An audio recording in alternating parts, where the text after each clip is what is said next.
श्री राम जी का विवाह और राज्याभिषेक दोनों ही शुभ मुहूर्त देखकर शास्त्रों के अनुसार विधि पूर्वक संपन्न किए गए थे। फिर भी न तो उनका वैवाहिक जीवन सुखद रहा और न ही राज्याभिषेक पूर्ण हो सका। विवाह के तुरंत बाद उन्हें वनवास मिला और राज्याभिषेक के दिन ही उन्हें राजमहल की जगह वन की ओर प्रस्थान करना पड़ा। यह सब विधि का विधान था।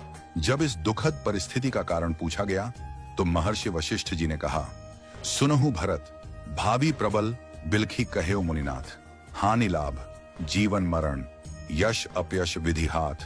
हे भरत, भावी बहुत बलवान होता है, हानि लाभ जीवन मरण यश अपयश सभी विधाता के हाथ में है।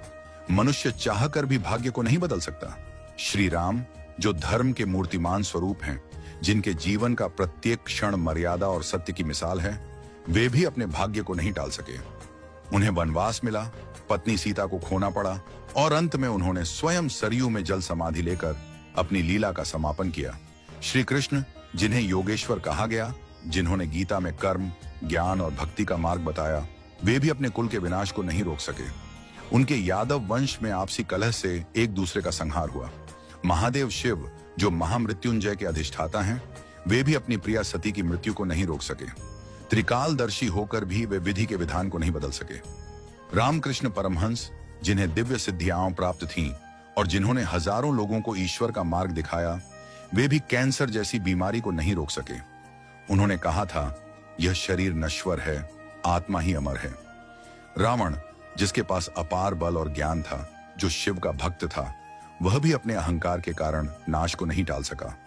कंस जो जानता था कि श्री कृष्ण उसका अंत करेंगे, फिर भी विवश था। इन सभी घटनाओं से यही सिद्ध होता है कि मनुष्य अपने जन्म के साथ ही जीवन और मरण, यश और अपयश, लाभ और हानि, स्वास्थ्य और रोग, शरीर का स्वरूप, परिवार, समाज, देश और स्थान, इन सब का निर्धारण करके आता है।